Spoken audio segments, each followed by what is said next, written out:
Maisha ya chuo amenifundisha mimi sana budget. Na ndo nilipoanza kupractice vizuri kabisa ile budget. Mimi sio mpenzi wa kupika. Mimi sio muongo hapa. Sio mpenzi wa kupika na sijui kupika. Okay. Yaani mimi kupika kwangu ni kwa kubahatisha. Content nyingi zimezidi kuwa za uongo, zinapangiliwa, script zinapangwa. Kuna post yangu nilipost ile naenda kupanda ndege for the first time. Huwezi kuamini kuna mtu alicomment huna shape. Mimi mwenyewe nilikuwa natamani kweli tengeneze content na shuka zangu kwenye ndege, sio nini, lakini hayo maisha ninayo dada. Hayo maisha sina sasa. Maisha yangu ya kushikilia bomba hivi full time.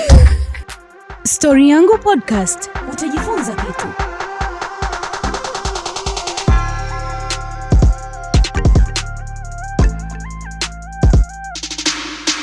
Hello guys, mambo ni vipi, mambo ni aje? Karibuni tena sana kwenye episodi nyingine ya Story Yangu Podcast. Kama kawaida, lengo la kwa ni moja tu, kuhakikisha kwamba tunasikia story ya mgeni alafu tunajifunza kutoka kwenye story yake, lakini pia tunaburudika kwa sababu wageni ambao tunawaleta humu ndani tunahakikisha kwamba story zao zina jambo ambalo wewe kama kijana unaweza kujifunza. Yaani ukitizama episodi mpaka mwisho, lazima uchukue mawili matatu ya kuweza kujifunza. Na mgeni wetu wa leo bwana ni Gen Z ambaye ameamua kuichukua mitandao ya kijamii na kuitumia kama fursa ya yeye kujipatia audience, ambayo audience hiyo inamletea brand deals ambazo zinampatia pesa, na yeye ameifanya hii kwa utofauti mkubwa sana, na ndio maana yuko hapa siku ya leo. Kwanza watu wengi wakisikia content creation ama kutengeneza maudhui ya mtandaoni wanaona kwamba ni ile expensive life. Sijui tumeenda wapi, tumevaa wigi sijui ya milioni ngapi, tumepika sijui chakula sijui cha shilingi ngapi. Yaani unaona vitu fulani hivi expensive sana. Sasa yeye alichokifanya, ameachukua maisha yake ya uhalisia kabisa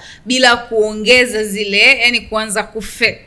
Akaamua kuchukua zile content ambazo ni relatable kwa watu wengi, maisha ambayo tunaishi kila siku Uswahilini, alafu akaamua kuyadocument kwenye upande wa chakula na kuyaleta kwa watu. Swala ambalo limemfanya ajizolee umaarufu mkubwa sana na kufanya watu wengi sana waweze kumfuatilia. Yeye anaitwa Anisa Kitenge, lakini sisi tunamjua kama Tule kwa budget. Wewe imagine tumia 650 unakula chakula cha mchana unashiba. Wewe unafikiri ni mchezo?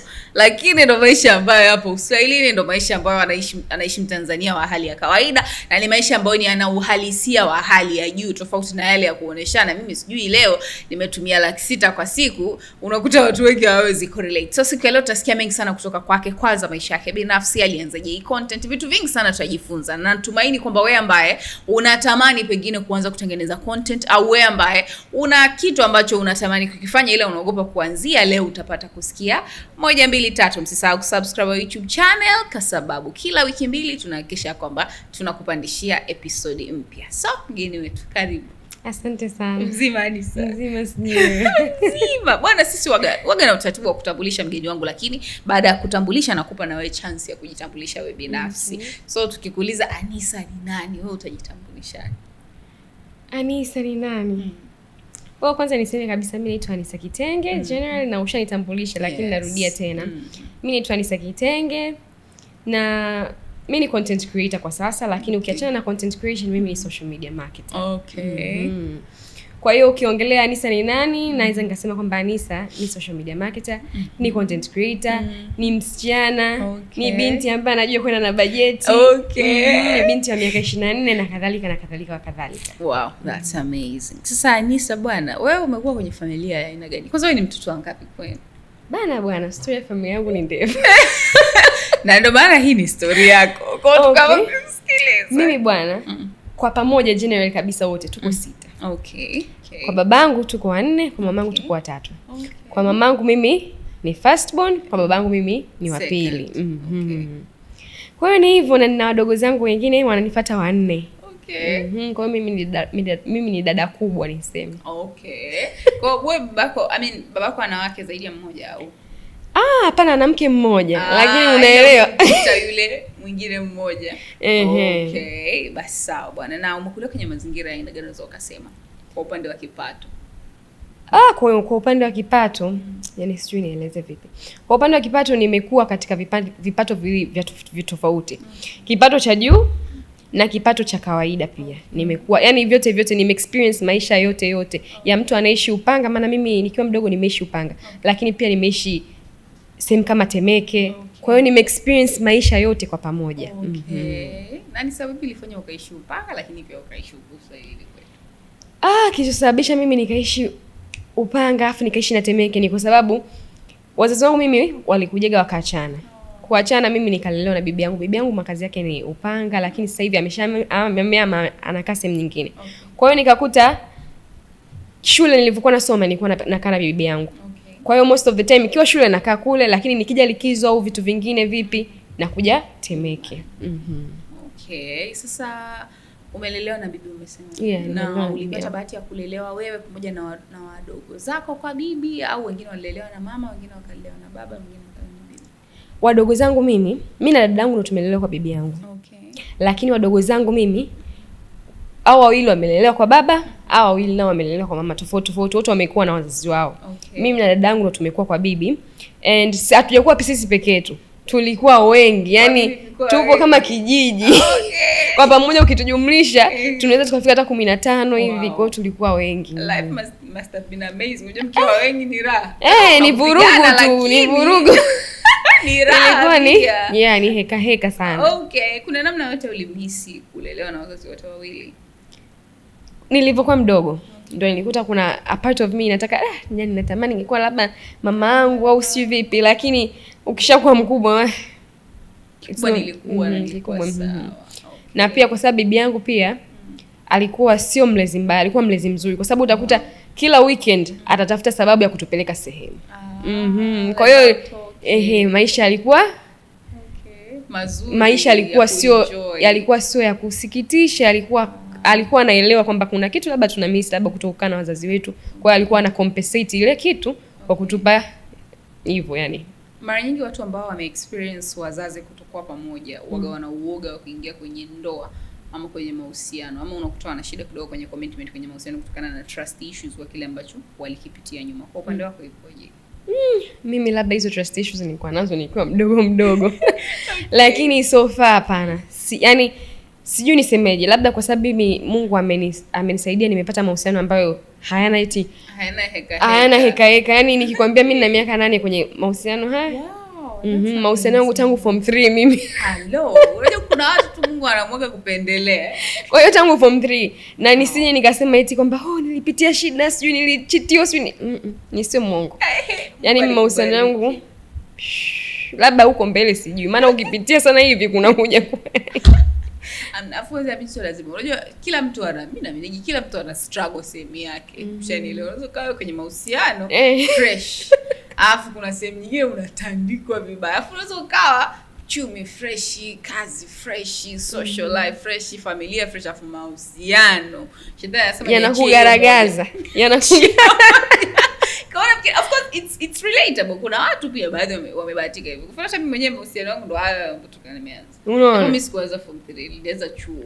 Kwa kuanzia chuo mpaka sasa hivi ni huyo tu. Unaona sasa? Kwa hiyo inawezekana na ni kuna namna Mungu anakuga amependelea baadhi ya kwamba hapo kwenye mahusiano sitaingia. Kuna sehemu nyingine utastruggle. Nitakuchanganya mpaka uchanganyikiwe.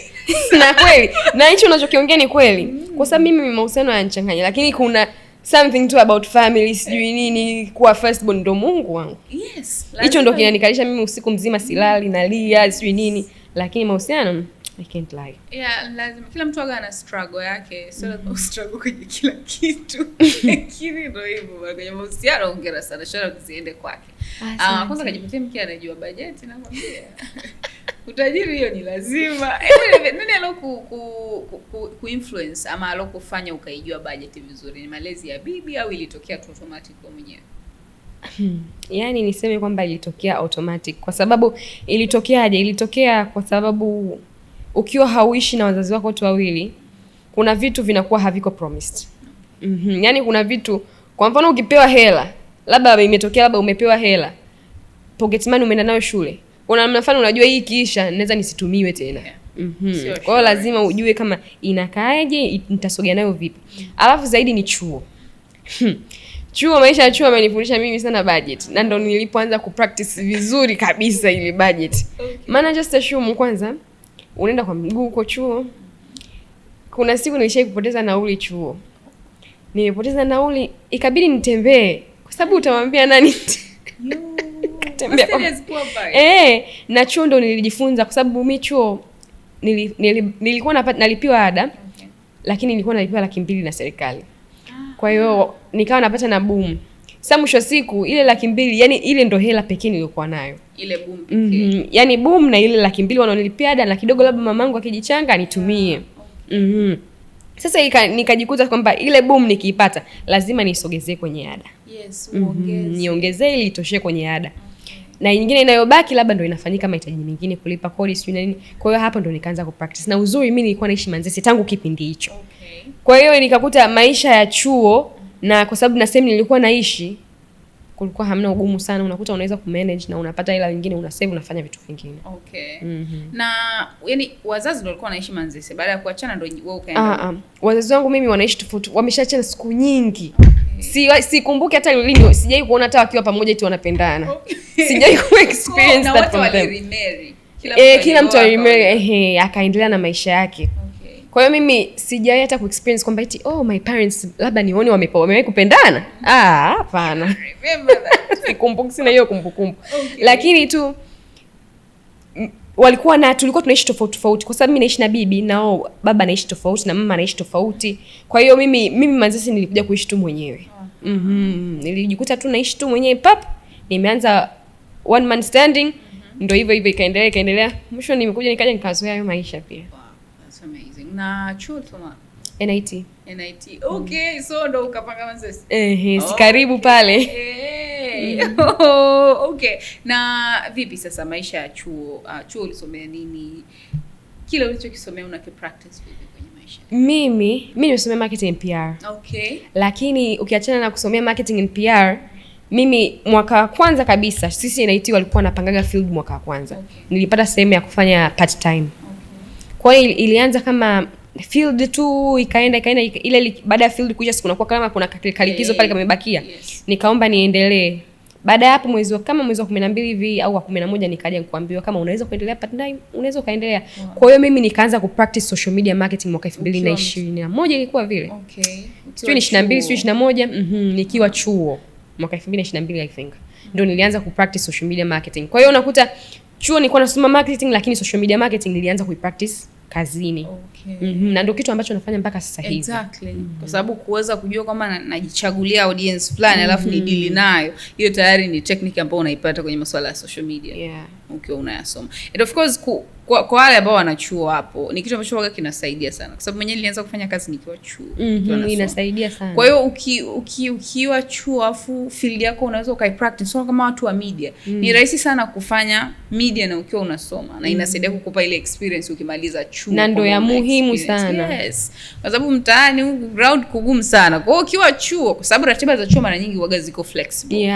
Ukiweza kupata sehemu ya kujishikiza, au ukitaka umalize chuo jitolee ukiwa chuo. Ili ukimaliza wewe unaelewa hiyo concept. Kuna watu wanajiambiaga mimi sijitolei, sitaki kujitolea, sio lazima ujitolee kile kipindi huko chuo ili kurahisisha kidogo. Ukimaliza at least ujitolee. Wewe babako ni nani kwani? Tujue kwa babako ni nani? Au wewe unamjua nani mwingine wa kufanya kujitolea? So mimi nafikiri the easy way ya kuepuka labda ni kujitolea ukiwa chuo. Ukimaliza tayari ule muda wako wa kujitolea umeisha. Kazi yako imeshaonekana, alafu unakuwa unaendelea unakuwa treated kama mtu ambaye ana experience tayari. Nafikiri itasaidia kwa wewe ambaye upo chuo sasa hivi na unatamani ukimaliza chuo kidogo mambo yasio magumu sana kwa ground, sababu lazima yawe magumu. Hakikisha ya kwamba unaanza ukiwa chuo, kama field yako ama degree yako ama diploma yako ni ya kupractice mtaani, unaanza kuipractice ukiwa tayari upo chuo. So vipi kuanza kupika kwa budget? Kwanza kupika ni kitu ambacho nakipenda au kutokana na maisha ndo ukajikuta inabidi upende ili ubane budget? Mimi sio mpenzi wa kupika. Mimi sio muongo hapa. Sio mpenzi wa kupika na sijui kupika. Yaani mimi kupika kwangu ni kwa kubahatisha. Ni kwa kubahatisha. Kwa hiyo ndio maana content zangu pia watu walikuwa tangu video yangu ya kwanza kabisa ya kwenda sokoni na Bukujero. Watu walikuwa wananisuggest sana, mbona upiki? Tunataka uone upika. Imenichukua muda mimi mpaka kufika decision kwamba ngoja niwapikie. Kwa sababu mimi mwenyewe kupika jamani, watu wananiona kwenye account yangu. Au audience wangu wanajua, wanakiona kinachopikwa, kinachekesha. Kwa hiyo mimi sio mzuri sana kwenye kupika, lakini hayo mambo mengine ya kubana matumizi, kujua hapa uko vizuri, hiyo naweza, hiyo sina shida. Lakini ndio hivyo, Mungu akikupa kitu kingine anapunguza. Kwa kweli anapunguza kidogo, lakini unajua the more unavyozidi ku practice utazidi kuwa vizuri na mimi nimeshaona hiyo. Yes, nimeona siku hizi eti kidogo naanza kudevelop it. Nilikuwa hata sitegemei, yani sikuwa nafikiria kama nitakuja niweze hata kupika biriani. Sasa hivi naweza kupika. Wahenga kukosea, practice makes perfect kabisa. Yes, utakuja tu kuwa perfect. Sasa natamani pia nijue, unajua sasa hivi kwenye ulimwengu wa content, mtu akifikiria kuwa content creator anawaza bougie life, unajua niwe na iPhone 17 hiya, au niwe na sijui kamera gani hiyo ambayo nashutia, niwe naenda hoteli fulani, niwe au unapika basi jiko langu liwe hivi. Nakwambia nikienda kufanya shopping receipt isome mpaka chini huko, ndo nanunua vitu afu na attract watu. Wewe uliwezaje kuwa confident kwamba naenda na 150 yangu na najua watakubali na nitafanya vizuri? Hiyo imenisaidia mimi kujua, kwa sababu mimi mwenyewe kama nilivyosema mimi social media marketer. Na katika kitu ambacho nina uhakika nacho na ninakijua, social media life is fake. Yani sijui nisemeje, really inakuwa kama percent chache sana. Hizo nyingine ni kudanganya. Script. Kwa hiyo mimi mwenyewe kwa katikati ya kufanya kazi na watu nikaja kugundua, kumbe huyu nilimdhania maisha yake yako hivi, hayako hivi. Huyu nilimdhania maisha yake yako hivi, kumbe hayako hivi. Basi tunadanganya hawa audience, mwisho wa siku tunapoteza, tunafanya watu wawe inspired na maisha ambayo hatuna. Kwa hiyo mwenye kutengeneza content, mimi nilikuwa nataka nionyeshe kitu ambacho ni reality. Watu wanaweza wakarelate. Kitu ambacho watu wanaweza kurelate, kitu ambacho 90% ya Watanzania wanakipitia lakini hawana mtu wa kuwa represent. Ndio kitu ambacho nilikuwa nakitaka. Na at the end of the day na katika wakati huo na ndio maisha nilikuwa naishi. Mimi mwenyewe nilikuwa natamani kweli tengeneze content na shuka zangu kwenye ndege, sio nini, lakini hayo maisha ninayo dada. Hayo maisha sina sasa. Maisha yangu ya kushikilia bomba hivi full time. Alafu at the end of the day maisha yangu ya kushikilia bomba, alafu nitaki kupanda ndege lini? Nimeanza kutengeneza content ndio nimepanda ndege for the first time. Kwa hiyo nisingepanda ndege mimi kama ninge fake. Yes. Kwa hiyo mwisho siku nikajikuta nataka nitengeneze content, lakini at the same time nataka nitengeneze kitu ambacho kitagusa maisha ya watu kutokana na uhalisia ambao nafanya. Ndio nikasema mwisho siku bwana, nilikuwa naogopa sana judgment. Hata mimi watu watasemaje? Nilikuwa naogopa sana judgment kwa sababu ukizingatia mimi ukuaji wangu, kuna maisha fani watu wana expect from me. Alafu mpaka hapa nilipofikia sina hayo maisha. Mimi nimesoma shule iko Masaki. Nimesoma na watoto wa kishua. At some point lazima watu wana expect hayo maisha. Haya ndio maisha yangu mimi. Imekuaje tena siku hizi? Na hicho ndio kilikuwa kinanifanya mimi niogope sana judgment. Lakini kumbe hapo katikati, unajua mimi maisha yangu yani kusoma kwangu kote nilikuwa nasomeshwa. Bibi yangu alikuwa ananisomesha. Nilipomaliza form 4 akasema hapa sasa itabidi uendelee. Basi na mimi nilivyoachiwa nilimwambia unabidi uendelee sasa without hiyo msaada wa kusomeshwa. Ikabidi mimi nilisoma advance Ashira. Ikabidi nianze kusoma shule ya serikali. Huko kote sijai kusoma shule ya serikali. Advance nikaanza kusoma shule ya serikali. Na huko pia maisha yalikuwa so magumu sana kwa sababu tunajua shule nini. Ulivyokuja chuo sasa ndio ile reality of life inakupiga pap kwamba wewe sio wakishua, kumbe wazazi wako hawana hela, ulikuwa unasomeshwa. Sasa pale nitaendelea kufake mpaka lini? Lazima uishi maisha yako ya uhalisia, kwa sababu at the end of the day watu wakituona hivi huyu sikasoma Masaki wanategemea labda ni wazazi wako, kumbe wengine tunashukua mkono, na ukitaka kufasi unaumia. Maisha kufake magumu. Nikajikuta sasa nimejaribu kutokuwa, japokuwa yani maisha yangu yote sikuwa na fake ile kutokuonekana authentic. Nilikuwa najua kabisa kama mimi sio akishua. At the end of the day mimi nitabidi nianze kutafuta from scratch. Ela alizokuwa nazo wajomba zangu, sio shangazi zangu, sio za kwangu, na mimi inabidi nipambane kwa ajili ya wadogo zangu na hawa wazazi wangu waliokuwepo. Kwa hiyo nikajikuta sasa kuna situation ilinikuta, yani 2 days kabla sijatengeneza video ya content sokoni na Bukujeru, kwa sababu ile idea nilikuwa nataka kuipotezea kabisa.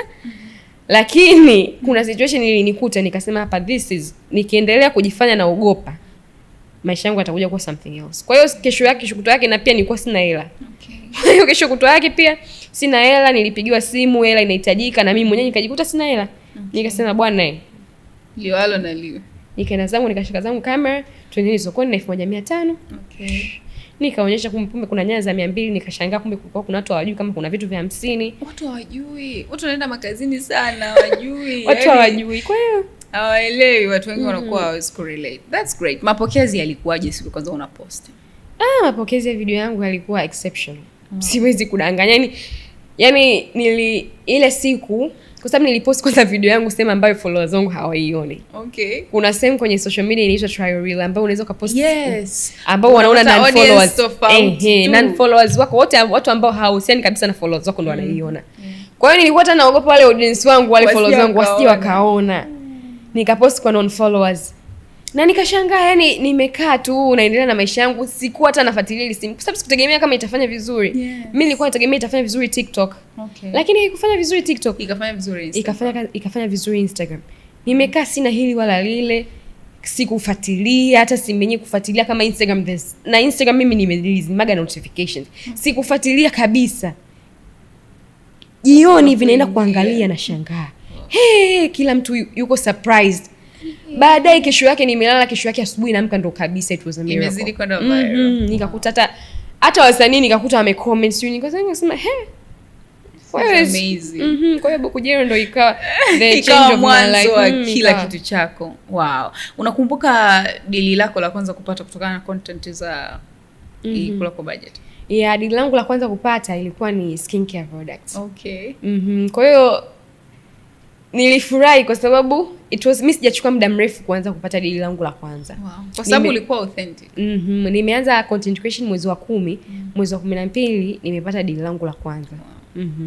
Kwa hiyo yani na pia investment yangu pia haikuwa kubwa kwa sababu nilikwenda sokoni na 1500 kuonyesha my daily life, labda naenda kuomba jirani yangu chai, labda naenda kununua chapati za 250 au kusuka nywele.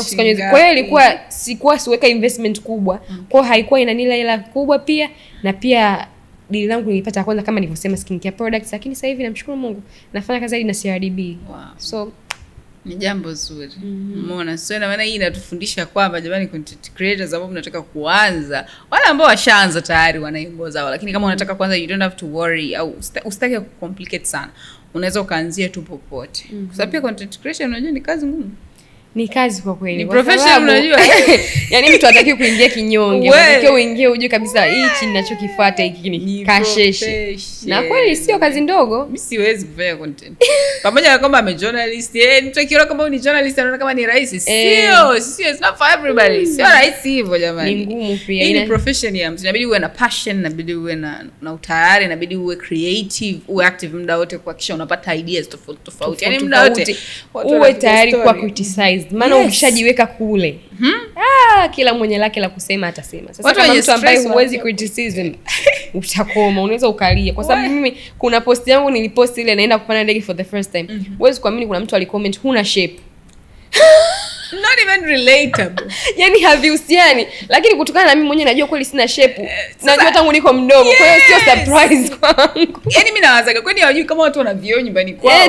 Why do you think this is a breaking news? Kwa hiyo unabidi uwe tayari ku accept criticism ya aina yoyote. Okay. Ni comment nyingine ambazo ama tuseme ni changamoto gani ambayo ushawahi kukutana nayo wakati unatengeneza hizo content? Changamoto ya kwenye comments au kwenye criticism kwenye comment kwenye social media hivi au wakati wa kutengeneza content yenyewe? Changamoto ya content zangu mara nyingi ni kwamba kuna siku nitengeneza content naenda sokoni stereo. Okay. Ile content kidogo mimi nipelekwe polisi.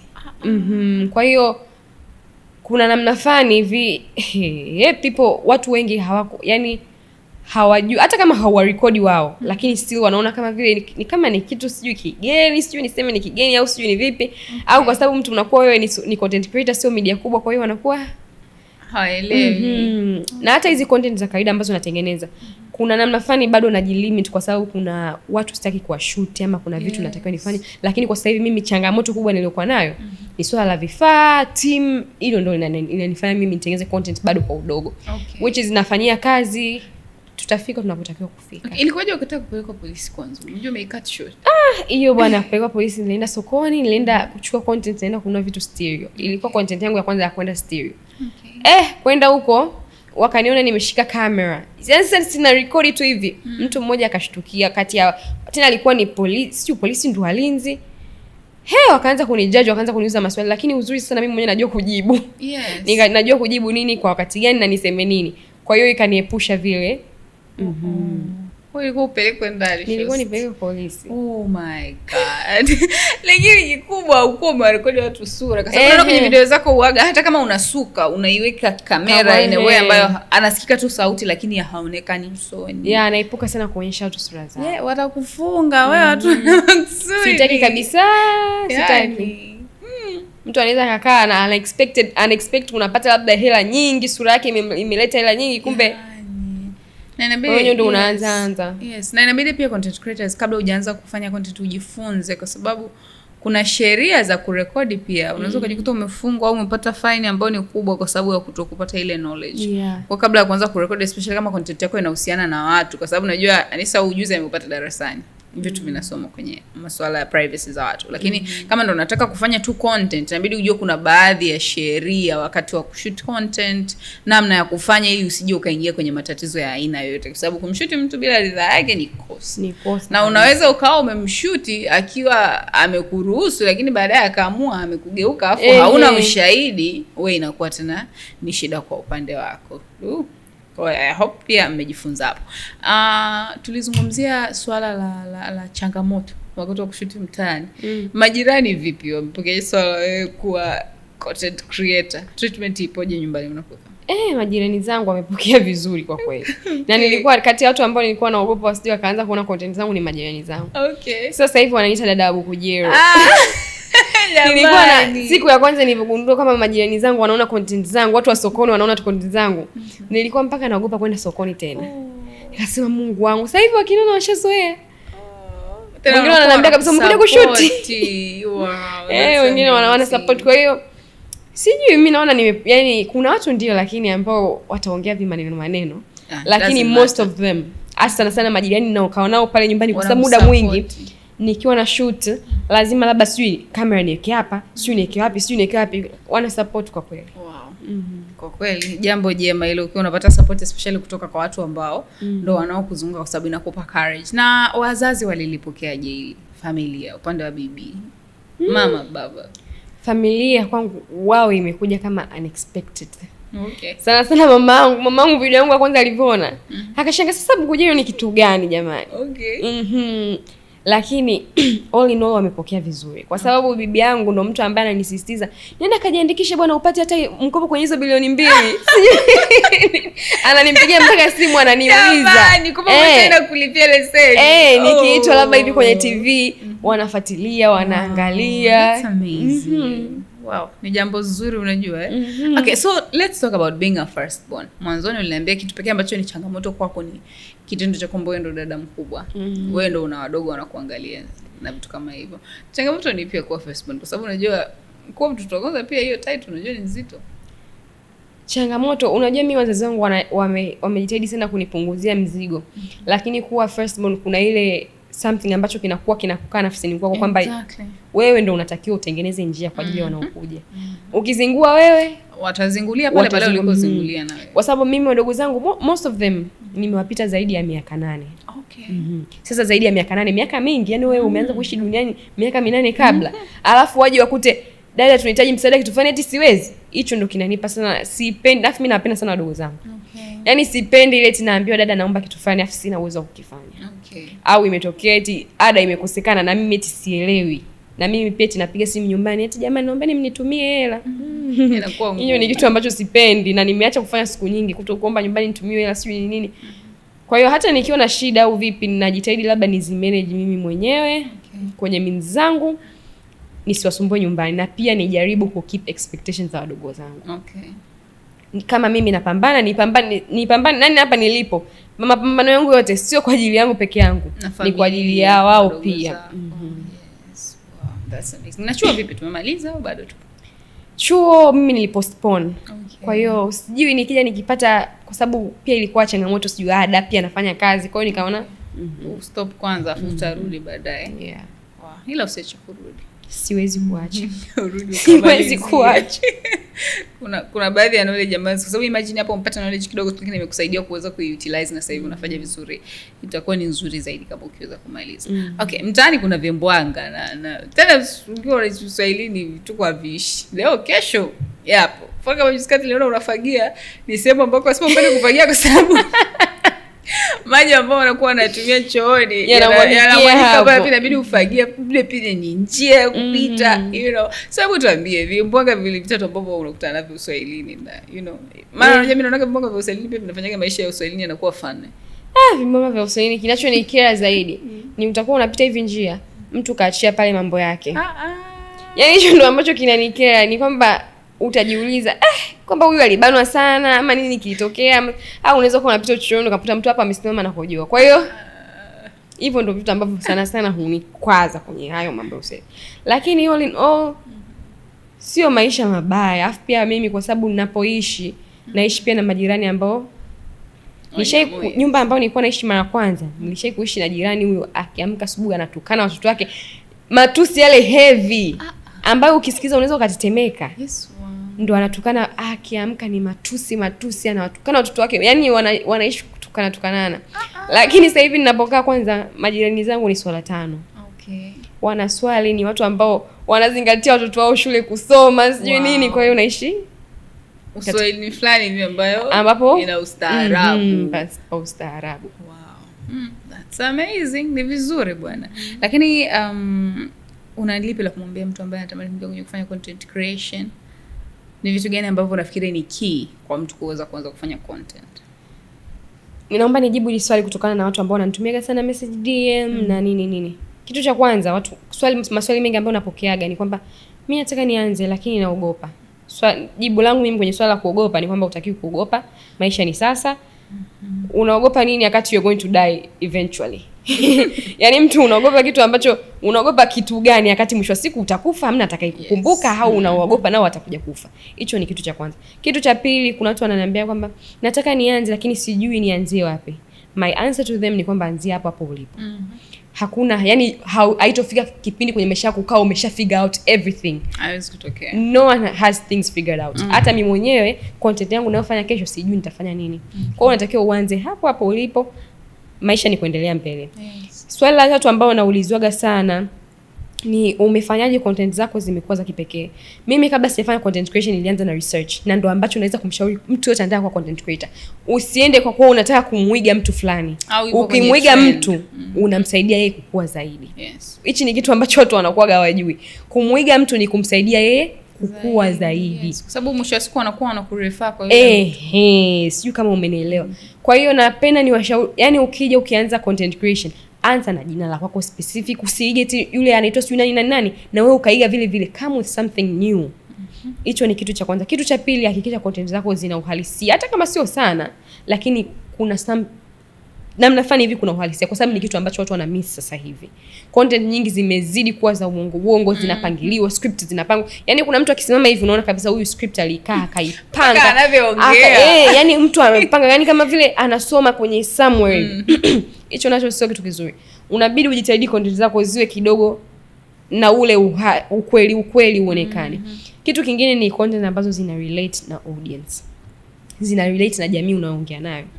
Kuna watu wanatengeneza content yaani mtu anatengeneza content unaona kabisa yeye maisha lifestyle anaonyesha ni hii, lakini anaongea na watu wa namna nyingine. Yes. Wewe kama unaona maisha yako huwezi kuafford vitu fulani, usiforce kuafford. Exactly. Fanya content pale kusaidie kuafford, let's say. Alafu at the end wale audience unaongea nao, hakikisha kile unachoongea nao kweli kinawagusa wale unaoongea nao. Yaani kuwe zile content zako ziwe zina relate na hao watu. Na kitu kingine ambacho napenda kukiongea ni kwamba content creation sio uchekeshaji tu. Exactly. Yaani tumeshajiwekea ile kwamba content, kila mtu akifikiria content creator anafikiria ni mchekeshaji. Unaweza kuwa mchekeshaji pia, kwa sababu content creator pia, mchekeshaji pia anaweza kuwa content creator. Yes. Lakini haujawa limited hapo. Exactly. Na kitu kingine ambacho ningependa ku-add hapa ni the fact that watu wanasema kwamba not everyone can be a content creator. Exactly. Everyone can be a content creator. Hata mtu ambaye anafanya kazi ya kufagia hapa, yeye mwenyewe anaweza kaamua siku akaamka akarecord day yake inavyokuwa, tayari ametengeneza content. Lakini unajua kinachofanya kila mtu asiwe content creator ni nini? Unajua content creation sio tu kurecord your day au kuspend a day with me au twende sokoni mimi na wewe. Content creation ni consistency, creativity. Yaani na ndio kinachowafanya watu wanao fail content creation wanashindwa hivi. Kwa mfano kama mimi sasa hivi views zangu zimeshuka. Kama ningekuwa mtu akuwa discouraged au ningekuwa mtu ambaye silijui ile game, ningebadilisha. Lakini ni kawaida kipindi cha mwezi wa kwanza, mwezi wa pili, mwezi wa tatu ni kipindi ambacho biashara hazifanyi vizuri, hata content hazifanyi vizuri. Hata reach inakuwa sometimes inakuwa limited. Kwa hiyo kipindi cha kusema kwamba nakata tamaa, no, you just have to know kwamba hiki kila kitu na misimu yake. Lakini kuna kipindi kile cha December, November, October sijui, ile ni miezi ambayo iko lit, inafanya vizuri. Kwa hiyo utaki kusema eti nakata tamaa usijui vipi. Alafu kitu kingine wanachokosea watu ni kuforce kwenda na upepo, yani kuforce kila muda awe viral. Unajua kuna feeling fulani hivi unaisikia ukiona comments zinaingia nyingi likes. Exactly. Yani there's a feeling you get when you are getting all the attention. Sasa ukianza kuikosa ile ndo utaanza kuonyesha mwili mpaka viungo vyako vya mwili ili mradi kupata ile attention. Na ndio maana sio kila mtu anaweza kuwa content creator, kwa sababu kuna wengine wakikosa hiyo anakata tamaa au anaanza kukimbilia cha mtu mwingine. Sasa ndo haitakiwi kwa hivyo. Unatakiwa uendelee, kitacho kufanya uendelee kuwepo kwenye market na uendelee kupata hela, uendelee kupata kazi ni ile power of consistency. Mimi najua content creators wengi ambao views zao ni za kawaida mno, ila wanatengeneza pesa. Lakini wanatengeneza pesa kuliko hata watu wenye views nyingi. Yes, exactly. Nafikiri kujifunza amejifunza jamani hapo. Ila hivi unajisikia sasa hivi kuona kwamba watu wengi wameanza kutengeneza content bila kwenda kununua vitu, kupika. Yaani unajua tusemeje? Usha influence watu. Ushakuwa role model wa baadhi ya content creators ambao sasa hivi wanafanya kununua vitu kwa bei rahisi, kutafuta machimbo, kupika kama unavyofanya wewe. Ukiona ile unajisikiaje? Nikiona ujue mimi I came prepared bana. Yeah. Mimi kabla hata kuanza content, unamjua Ashton Hall? Yes. Unamjua, lazima wote tutakuwa tunamjua. Ashton Hall alikuwa na ile series yake anaamka na document ile muda sio nini. Yes. Unakumbuka watu wangapi walimcopy? Kuna podcast Ashton Hall alikaa akawa anaulizwa maswali. Akaulizwa unajisikiaje vile unavyoona kila mtu anavyokuiga? Akasema mara kwanza nilipokea, nilikuwa nikiona mtu ananiiga vile na mblock. Kila anayemuona anamuiga ana block. Mwisho wa siku akaja gana na yeye mwenyewe akakutana na mtu akamwambia ukiblock hivyo unakosea. Kama mtu anakuiga content zako anafanya kama unavyofanya wewe, manake they are inspired. Yes. They see something in you. They're not a threat. They will never be a threat. Lakini they are just inspired. Unachotakiwa kufanya ni kuendelea kuwa innovative, kuendelea kuwa creative, ufanye something better. Lakini kusema kwamba mimi simkatazi mtu yote ambaye anataka kwenda sokoni, anataka kwenda fanya nini, yeye aendelee kufanya, lakini mimi ninachofanya ni kuendelea kuwa innovative, kuendelea kufanya better, kuwapa watu a wider room to explore. Yes. Content creator ambaye ni unamtizama ama unafurahishwa na namna anavyofanya content kwa Tanzania ni nani? Kwa sasa hivi na content creators wengi, lakini content creator wa kike ambaye ananinspire nampenda sana, Nora the Explorer. Wow, yes. Ni miongoni mwa watu ambao tumeona journey yake kipindi yani sio kanaanza, kipindi anaanza kukaa mwenyewe na kadhalika na nini. Alafu ni mtu ambaye ukiangalia content yake yani ni always yuko happy, sijui nini. Kwa hiyo ni mtu ambaye na yuko consistent pia. Yes, exactly. Kama nikitaka kujifunza consistency kutoka kwa content creators wa kike, najifunza kutoka kwa Nora the Explorer na Fifi the Traveler. Okay. Ni watu ambao wamekuwa consistent, wamechagua kitu chao kimoja alafu wameendelea kufanya siku zote, hawajaamua kubadilisha. Exactly, that's great. Okay, turudi kwenye mahusiano sasa. Wewe na boyfriend wako na hivi wazazi wanaangalia interview, unajua tu moyo pa wanaweza wakazimia huko alipo. Wow. Wanaweza wakazimia huko alipo. Wasizimie umri, unajua kutolewa mahali ushafika hapo. Surpriseka. Hata wawili. Okay, so mlikutanaje au mlisoma pamoja? Sisi tulikutana shule. Nisiende kona. Tulikutana shule, mimi nilikuwa form 3. Actually tulikutana mimi nikiwa form 2. Yeye ndo alikuwa form 6.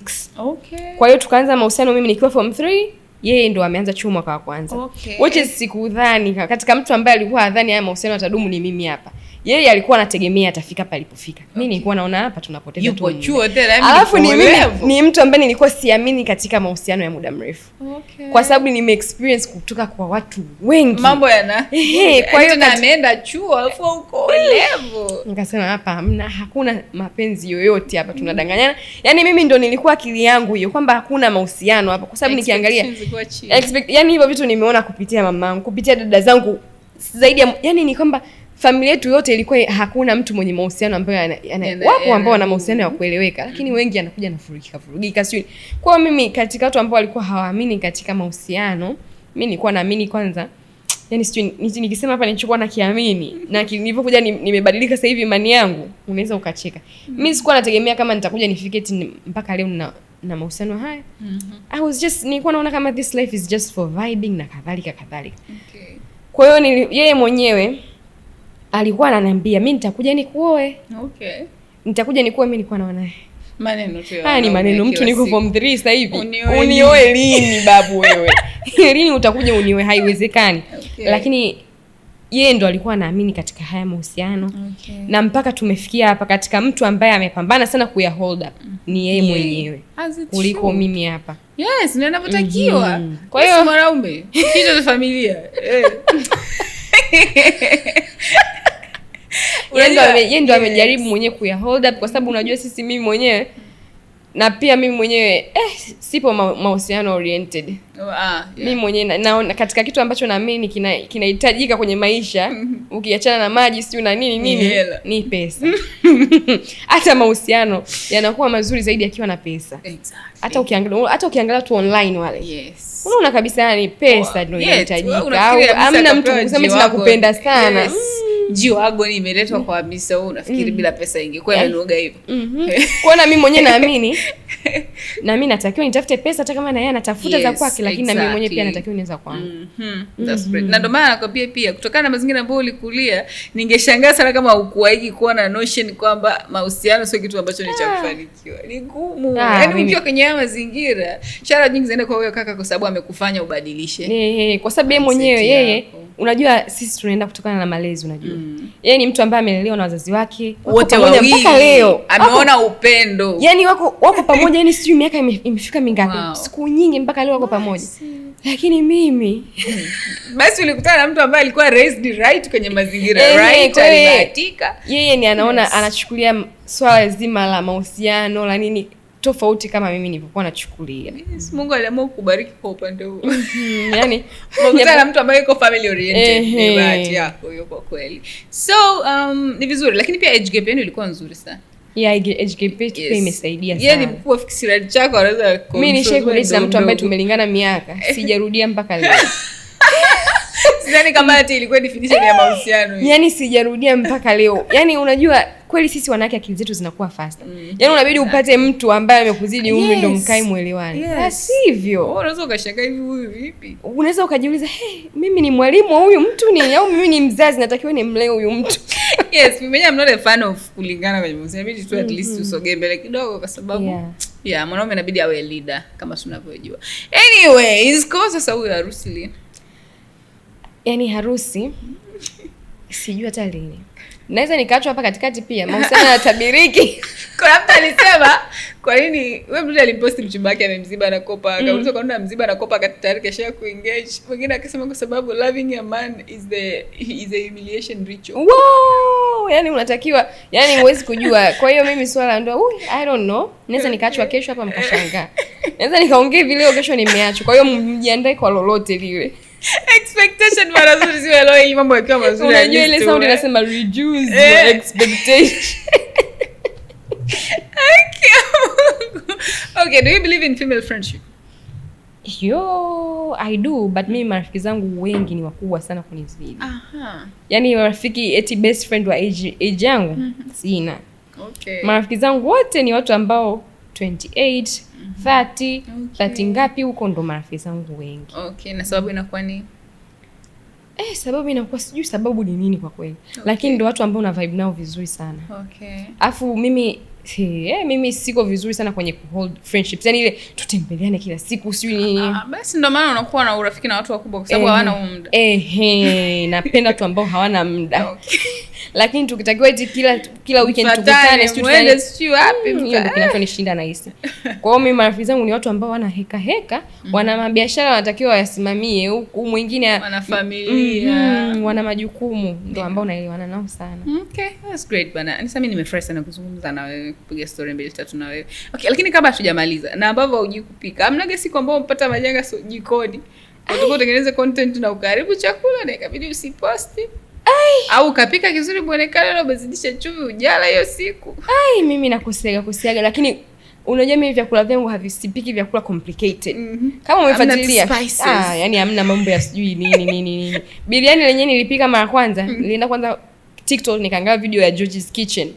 Nikaiangalia ndio nikaenda hapa sasa naweza nikapika. Na ndio nilibahatisha. Okay. Lakini vitu vingine kama ukiniangalia mimi napika gazangu mlenda, dagaa. Havikosei kirahisi. Nani anakosea kupika mlenda? Unakosea nini? Labda kama uzidishe magadi. Lakini otherwise vitu vyote ni vyepesi. Wapo uzidishe magadi. Na hiyo magadi unatakiwa tuweke kidogo. Kwa hiyo hata mimi si complicate jamani, sijui nipike Yemen mandi. Hapo nitapata aibu. Makeup yenyewe uliona lakini. Ashu nipike Yemen mandi. Sana makeup kwanza ilikuwa makeup. Siwezi mimi kucomplicate maisha. Sana makeup ilikuwa sio mchezo. Ila utajifunza taratibu. Ile tu alikuzia vifaa ambazo zimekuwa na rangi yako. Na aliniambia hii rangi inaendana na wewe kabisa. Na mimi nikamwamini. Makeup wapi? Mimi rangi hapa ni hapa at least. Yule alinipaka hapa. Hapa si wewe hapa rangi chapa ni cheupe. Na kweli huko mimi mweusi sasa. Bwana mimi nafurahi sana by the way, ni mmoja kati ya mtu ambaye anapenda sana content zako. All the best. Tunatamani kuona ukikua, lakini shida ni kwamba wewe pia mambo yakiendelea kuwa vizuri utatuama Uswahilini. Mimi nikungoja niwaambie sasa nikiwaama. Siwezi kuhama kwanza Uswahilini. Lakini content zangu kitu ambacho na wish sasa hivi niwe nafanya. Which is nataka ni take hapa mimi nakusanya hela, nichukue hii hatua.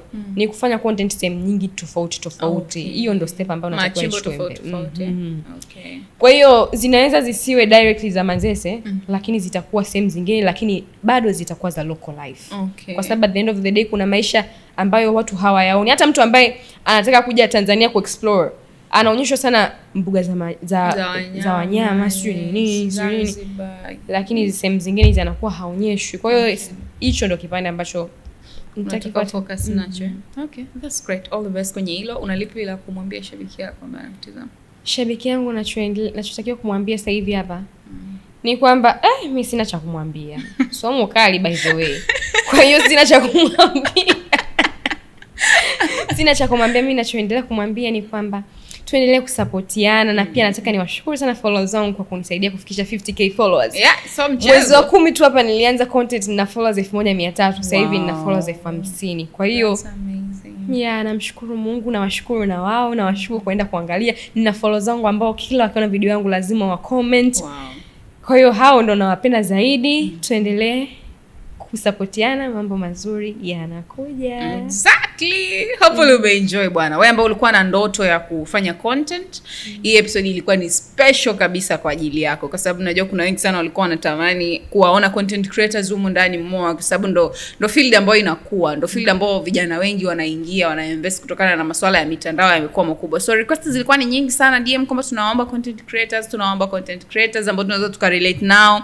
Tunaomba content creators ambao wanaweza wakatupa mwanga kwenye masuala mazima ya kutengeneza content. So ndo maana leo nisali kuwa hapa ndani and hopefully umejifunza mawili matatu na unaweza sasa ukaenda kuianza rasmi safari yako ya kuwa a content creator. Unaweza ukashiriki moja kwa moja kwenye Story Yangu Podcast kwa njia mbili. Moja, ya wewe mwenyewe kuweza kuwa mgeni mundani kama uko na story yako ama una kitu ambacho unaamini ya kwamba kupitia story yako hiyo utawaburudisha watu, utawafundisha na mpaka impact fulani kwenye maisha yao. Unaweza ukatuandikia DM ya kwetu ya Story Yangu Podcast ama Instagram ya kwangu chika_14 ukadambia tu, yani ukaiandika tu briefly story yako exactly inahusiana na nini kwa ufupi tu, and then ikikidhi vigezo utakuwa ni moja kati ya mgeni ambaye utakaribishwa hapa ndani na utaketi hapo kwenye kiti na utatupa story yako. Lakini pia kama una mgeni ambaye unatamani kumuona humu ndani, kuna msanii, kuna mtu maarufu, kuna mtu ambaye unamjua na story ambayo una uhakika watu watajifunza kutoka kwake, unaweza ukaturequestia kwa kuweza kutuandikia tu DM ama ukacomment kwenye post yoyote ambayo ni ya episode ya Story Yangu Podcast, and then atakuja humu ndani na utaisikia story yake na watu wataburudika na kujifunza. Shara nyingi sana ziende kwa production team ambao wamehusika humu. Mayoko wao ndio wamehusika humu ndani. Shara nyingi ziende kwao, lakini pia production manager ABC pamoja na Kastori pia shara nyingi sana ziende kwao. Makeup artist wangu anaitwa Vicky Charles, unaweza mkaenda mkamsupport nini mkapendeza here there. Miko leo sina la ziada, ni wage. Tutaonana next episode baada ya 2 weeks. Bye. Story Yangu Podcast, utajifunza kitu.